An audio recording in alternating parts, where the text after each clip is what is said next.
समस्या है, बेरोजगारी की समस्या है, गरीबी है, भुखमरी है, सबसे बड़ी समस्या पलायन की है। रोड तो हेमा मालिनी की तरह दिखाई देता है और कनेक्टिंग रोड देखिए आप। गांव का गांव जो है खाली हो रहा है।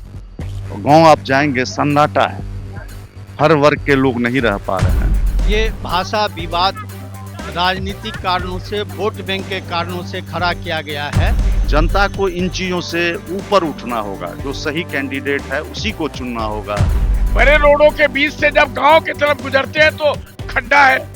तो ये नाटक जो कर रहा है ना, चाहे वो जिस सरकार को सत्ता में हो, एक भगवा तो है ही, एक और पीला बस भगवा जन्म लिया है। मैं समझता हूँ कि वो केजरीवाल से कम नहीं है। नमस्कार, नव राजनीति में आपका स्वागत है और आपके साथ मैं हूं नवदीप शर्मा। एक बार फिर से बिहार राज्य में जो मिथिला भाषी हैं उन्होंने एक बार आवाज उठाई है और मिथिला राज्य को पृथक करने की मांग उठाई है। ज्यादा बातचीत के लिए हमारे साथ वहाँ के लोग मौजूद हैं। सर, आपका परिचय? अंजनी कुमार नाम है मेरा। जी सर, क्या कहेंगे, क्यों ये मांग उठी है एक बार और क्यों इस राज्य को पृथक करना चाहते हैं? एक्चुअली वहाँ की जो आबादी है वो बहुत बड़ी आबादी है और आबादी संतुष्ट नहीं है वहाँ के डेवलपमेंट से। वहाँ जो समस्या है, बेरोजगारी की समस्या है, गरीबी है, भुखमरी है, सबसे बड़ी समस्या पलायन की है। पलायन जोरों पर है। आप जहाँ भी देखेंगे बेरोजगार लोग हर शहर में इधर उधर भड़क रहे हैं। मिथिला के हैं, वो बिहार का ही हिस्सा है। मिथिला सीता जी की जन्मभूमि है।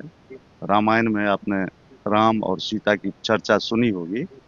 तो वहाँ की मिट्टी जो है, वहाँ की जो धरोहर है, वहाँ की जो संस्कृति है, संस्कार है, आचार है, विचार है, पूरे विश्व में बिल्कुल अलग थलग है। तो वहाँ के लोग बड़े संवेदनशील भी हैं, बड़े अच्छे भी कह सकते हैं, विद्वान भी रहे हैं, इतिहास रहा है और ऐसा इतिहास रहा है जो पूरे विश्व में प्रसिद्ध भी है। आप पूजा पाठ, तंत्र मंत्र, ज्ञान, तो वहाँ की धरती इस तरह की है। लेकिन जो उनको वहाँ के लोगों को मिलना चाहिए, सर्वांगीण विकास होना चाहिए, वो नहीं हुआ है। अभी के समय में सबसे ज़्यादा बेरोजगारी भी है, कोई इंडस्ट्री नहीं है, उद्योग नहीं है, बाढ़ की समस्या है। वो जो मिल वगैरह था, गन्ना मिल वगैरह बहुत सारे थे, वो भी बंद पड़ा है। किसी ज़माने में राजा महाराजा का एशिया के सबसे बड़े लैंड लॉर्ड थे दरभंगा महाराज, जहाँ की चर्चा हो रही है। वहाँ के सबसे बड़े लैंड लॉर्ड थे दरभंगा महाराज, पूरे विश्व में फेमस है। उन्होंने बहुत डोनेशन भी दिया। उन्होंने जो डेवलपमेंट किया है उसी के तर्ज पर उन्हीं के बनाए गए एयरपोर्ट पे अभी दरभंगा एयरपोर्ट भी हुआ है। तो बहुत सारी जो कमियां हैं उसके लिए लोग आवाज उठा रहे हैं। रोजी रोटी की जो समस्या है वो बहुत ज्यादा है, तो लोग माइग्रेट कर रहे हैं वहाँ जो है अपनी जगह है। और भी संकट तो बहुत है, तो पलायन बहुत है। पलायन को रोकना बहुत जरूरी है। गांव का गांव जो है खाली हो रहा है। गांव आप जाएंगे सन्नाटा है, हर वर्ग के लोग नहीं रह पा रहे हैं। तो ये सब समस्या है, मूलभूत समस्या है, रोजी रोटी की समस्या और पलायन की समस्या है। और इसलिए पलायन है, पलायन का मुख्य कारण है, मैंने बता दिया, इंडस्ट्री नहीं है, उद्योग नहीं है। अशोक पेपर मिल था तो गन्ने का जो था बहुत सारा, वो मिल सभी बंद है। मतलब छोटे छोटे रोजगार जो हैं वो भी, उसके भी अवसर प्राप्त नहीं हो रहे हैं। तो these are the problems, great problems. Sir, आज आप इस प्रदर्शन में आए हैं, क्या है मुख्य वजह और क्यों ये प्रदर्शन किया जाए? भारत के स्वतंत्रता आंदोलन के पश्चात आप जीडीपी देख लो, छोटे छोटे राज्यों का किस तरह डेवलपमेंट हुआ। बिहार आज बहुत पीछे है। बिहार के नाम पे जो षड्यंत्र रचा जा रहा है, मैं समझता हूँ कि जनक जाज्ञवल की भूमि है, वो सीता की भूमि है, विद्यापति जन्म लिए हैं। हिंदी साहित्य स्मृतिशाली होता ही नहीं अगर नागार्जुन पैदा नहीं होते। तो वो मिथिला के भूमि से हैं। अलग करने से क्या बदलाव आएंगे, बड़े बदलाव क्या आएंगे मेजर, और इलेक्शन से पहले ये मुद्दा? ये प्रश्न मैं अगर राजनेताओं से पूछूं कि झारखंड को अलग करने से क्या फायदा हुआ, ये बात अगर हम तेलंगाना को अलग करने वाले से पूछे तब क्या होगा। मेरा मानना है कि जब तक पृथक मिथिला राज्य का गठन नहीं होगा, मिथिला की सर्वांगीण विकास, बंद पड़े उद्योग, मैं नाम नहीं गिनाना चाहता, बहुत सारे नाम हैं, ये रोड तो हेमा मालिनी की तरह दिखाई देता है, और कनेक्टिंग रोड देखिए आप, बड़े रोडों के बीच से जब गांव की तरफ गुजरते हैं तो खड्डा है। तो ये नाटक जो कर रहा है ना, चाहे वो जिस सरकार को सत्ता में हो, मैं और हमारे जो ये जो करता है, मैं समझता हूं कि शायद मिथिला की भावनाओं का आदर करने की अगर जरूरत महसूस न करे राजनेता, तो 26 के चुनाव में जरूर उसे आईना दिखाने का काम मिथिला के लोग करेंगे। सबसे बड़ी बात यह है कि मिथिला और मैथिली के नाम पर लोग मखाना का माला तो पहनते हैं, लेकिन बंद चीनी मिल के बारे में बात नहीं करते।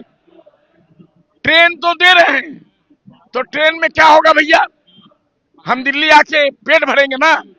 तो ये काम अगर स्पिनिंग मिल पंडोल में हो जाए, रामेश्वर जूट मिल खुल जाए, राज दरभंगा ने अपने जीवन काल में 2 जूट मिल खोला, एक बंगाल में और एक मिथिला में, दोनों का हालत खराब है। तो इस तरह आज के धरना के माध्यम से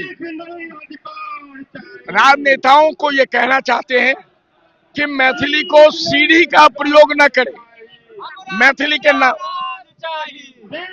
इस तरह यही कारण है कि मैं कलकत्ता से आया हूं, मिथिला विकास परिषद का प्रेसिडेंट हूं और तृणमूल कांग्रेस का जन्म लग्न का प्रेसिडेंट हूं। मैंने ममता दीदी से बहुत सारे काम करवाए, ट्रेनों का परिचालन करवाया जब वो रेल मंत्री थी। सुदीप बंदोपाध्याय जो सांसद थे, उनको कह के मैंने मैथिली को अष्टम सूची में स्थान दिलाने की मांग किया। लेकिन इसके बावजूद मैं सब अभी वहां पे एक दूसरा भगवा जन्म लिया है। एक भगवा तो है ही, एक और पीला बस भगवा जन्म लिया है। मैं समझता हूं कि वो केजरीवाल से कम नहीं है। सर, सबसे पहले आपका परिचय। मेरा नाम शुभ नारायण झा है। मैं मैथिली फिल्म का अभिनेता हूं और एक थ्रिफ्ट एंड क्रेडिट सोसाइटी का अध्यक्ष हूं। सर, क्या कहेंगे आज के आप धरने के बारे में? क्यों जरूरी हो गया है मिथिला राज्य को एक पृथक राज्य बनाना? ये जरूरी नहीं बल्कि एक नितांत जरूरी है। बिहार में ही नहीं, नेपाल के बहुत सारे हिस्सों में मिथिला का क्षेत्र है, झारखंड में भी है। मैथिली भाषा एक समृद्ध भाषा है, अपनी लिपि है, अपनी व्याकरण है। यहाँ इस क्षेत्र के निवासी बहुत ही बुद्धिजीवी हैं और यहाँ की जमीन बहुत ही उपजाऊ है, लेकिन वो टुकड़ों टुकड़ों में बटी हुई है। यहाँ की धरा पर जितने स्कूल कॉलेज थे धीरे धीरे सारे बंद हो गए, जितने उद्योग थे धीरे धीरे बंद हो गए।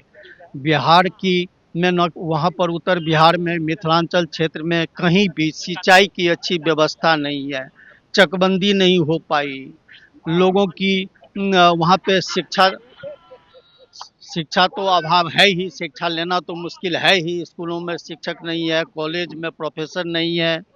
वहाँ पर जो अपनी सांस्कृतिक जो परंपरा थी वो पलायन के चक्कर में, रोजी रोटी के चक्कर में मिथिला निवासी मजबूर हैं बाहर पलायन करने को।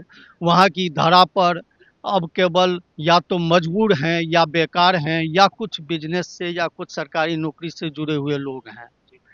ये जो मजबूरी है अपनी मातृभूमि को छोड़ करके पलायन करने की, ये सबसे बड़ी पीड़ा है।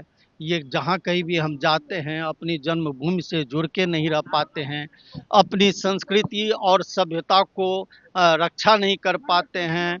हम कटी पतंग की तरह चले जा रहे हैं, हमारी सभ्यता बेकार होती जा रही है। इसी बीच में एक क्वेश्चन करना चाहूँगा मैं। सभ्यता और भाषा की बात आ जाती है तो महाराष्ट्र में सबसे ज़्यादा जो पूर्वांचली हैं वो वहाँ पर काम करते हैं और वहाँ पे भाषा विवाद जो है इस टाइम चरम पर है। और जो ये विवाद है ये कैसे सुलझ सकता है, इसका क्या अभी आप देखते हैं और क्या जो पूर्वांचली हैं उनको संदेश देना चाहते हैं? ये भाषा विवाद राजनीतिक कारणों से, वोट बैंक के कारणों से खड़ा किया गया है।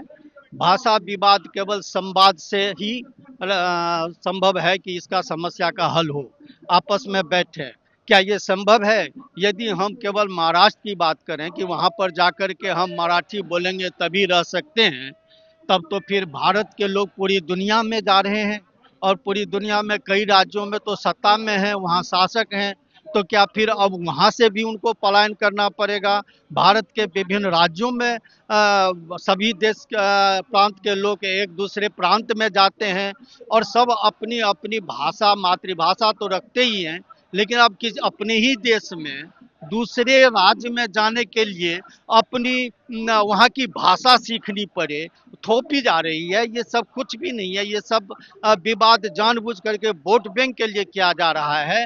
ये संवाद की जरूरत है, इस पर मिल बैठ करके बात करने की जरूरत है कि कैसे हम भारतवासी एक दूसरे की भाषा को सम्मान करें, एक दूसरे की भाषा को इज्जत दें और अपनी अपनी भाषा और अपनी अपनी संस्कृति और साहित्य के दायरे में रख करके हम दूसरों की भाषा और उसकी संस्कृति और उसकी साहित्य का सम्मान करें, एक दूसरे से सहयोगी बन कर रहेंगे, तभी इस देश का विकास संभव है।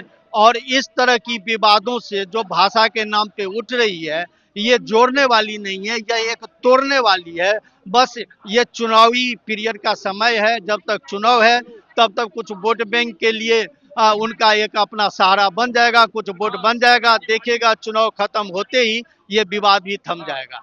सर, क्या कहेंगे आप इस प्रदर्शन के बारे में, और जो बिहार चुनाव से ठीक पहले है, क्या मांगों को सुना जाएगा और मांगे सुननी कहीं ना कहीं कितनी उन पर फोर्स डाला जाएगा? ई कोनो स्पेशली बिहार चुनाव छै ताहि दुआरे से ई नहीं भऽ रहलै है। हर साल 3 संसद सत्र का पहला दिन जो होता है उसमें हम लोग आज 22 साल से मिथिला राज्य के लिए धरना देते आ रहे हैं। उसी में इस संसद सत्र का पहला सत्र है और इसमें हम लोग धरना दे रहे हैं। लेकिन ये महत्वपूर्ण इसलिए है कि 4 महीने के बाद बिहार का चुनाव है और ओहि चुनाव में हमरा सभक एकटा है मैथिल से आग्रह जे ओही नेता टाके वोट दिअ जे मिथिला मैथिली वास्ते काज करै छथि, आ जे खाली रोड इनार बनबै छथि ओ तऽ कतुको एमएलए एमपी बनबै छै। पूरा देश के अंदर में जे जतो एमएलए छै, एमपी छै, मुखिया छै, जे फंड आइ काल्हि भारत सरकार ढेर दऽ रहल है, ओहि फंड से ओ विकास भऽ रहले है। लेकिन जे सर्वांगीण विकास छै, जे शिक्षा के सही विकास छै, जे स्वास्थ्य के विकास छै, से नहीं भऽ रहले मिथिला के अंदर में। और खास कऽ के मैथिली भाषा जे छै ओकरा चारों तरफ से बिहार सरकार क्रश कर रहले हैं। मैथिली भाषा संविधान का 8म अनुसूची में छै। पूरे उत्तर भारत का मात्र एक भाषा मैथिली भाषा संविधान का 8म अनुसूची में छै, लेकिन प्राथमिक शिक्षा, माध्यमिक शिक्षा में मैथिली नहीं छै। कॉलेज के अंदर में, विश्वविद्यालय के अंदर में, स्कूल के अंदर में मैथिली के जो टीचर रिटायर भ जाए छथिन तो डिपार्टमेंट टोटल के टोटल खाली रहे छै। जो डिपार्टमेंट खाली रहते तो विद्यार्थी क्या एडमिशन लेते हुए कॉलेज में, वही स्कूल में मैथिली पढ़े वास्ते। सब समस्या छै, तो तमाम समस्या के लोक दोसर सबसे पैघ समस्या जे छै बेरोजगारी और पलायन के छै। और वही बेरोजगारी पलायन के जड़ में छै बाढ़ आ सुखाड़। मिथिला क्षेत्र में साल के 6 महीना पानी से प्रभाव रहे छै। नेपाल में वर्षा होय छै और बाढ़ अबै छै मिथिला के अंदर में। हर साल 50-100 गांव दहा जाय छै जकर नाम नक्शा से मिटा जाय छै। वो सब पलायन कऽ के सूरत, दिल्ली, गाजियाबाद, बम्बई चलि जाय छै। ओकरा बसबै के सरकार कोनो उपाय नहीं कऽ रहले हैं। वो ओहि पर रोक लागक चाही। जामे डैम नहीं बनते, एखन बिहार सरकार, भारत सरकार एकटा नहर परियोजना एलकै हैं, लेकिन वो नहर परियोजना जे छै तत्कालीन समस्या के निदान छै, वो दूरगामी समस्या के निदान नहीं छै। जामे नेपाल में डैम नहीं बनते, कमला पर, कोसी पर, बागमती पर, तामे बाढ़ के समस्या के निदान नहीं हेतै। तैं हमर सबके इहो मांग ये जे नेपाल में डैम बनक चाही, जैसे बाढ़ के समस्या के सेहो निदान हेतै और बिजली उत्पादन सेहो भऽ सकै छै। हम एखन गेल रही, डैम में रही, हाइड्रो पावर प्लांट टिहरी में रही, देखलिए ओतऽ सिस्टम जे केना बनै छै। ओतऽ पानि के एकटा समस्या छै, जो ओतुका पानि जे छै बहुत गंदा छै, चूँकि वो पहाड़ पर से दोसर ढंग से अबै छै। ई पानि जे छै भागीरथी ओ टिहरी में डैम में हाइड्रो पावर में छै, तो बहुत साफ पानि छै। तो ओहि पानि के कनी साफ कैल कऽ के ओतहुओ से डैम बना के बिजली उत्पादन कैल जा सकैए, और एतेक बिजली उत्पादन हेतै जे पूरा भारत में जतऽ जाहि राज्य के जरूरत हेतै तऽ हम दऽ सकै छियै। बेरोजगारी खत्म हेतै, पलायन खत्म हेतै, ओहिसँ मिथिला के खुशहाली बढ़तै। एहि सब दुआरे हमरा सबके मांग ये जे मिथिला राज्य हेबाक चाही, जैसे कि मिथिला के सर्वांगीण विकास हेतै, शिक्षा स्वास्थ्य सही हेतै और मैथिल के पलायन रुकते और बेरोजगारी खत्म है। जैसा कि आपने सुना, लोगों का साफ तौर पर कहना है कि बिहार राज्य में से अब जो मिथिला है वो एक बड़ा हिस्सा है, और उसको पृथक करने से लोगों को रोजगार भी बढ़ेगा और अवसर उनको और ज्यादा प्राप्त होंगे, क्योंकि वहां पर अब जो है रोजगार की स्थिति भी ना के बराबर रह गई है। आपकी क्या है इस पर, हमें कमेंट कर जरूर बताएं। नव राजनीति के लिए नवदीप शर्मा की रिपोर्ट, दिल्ली।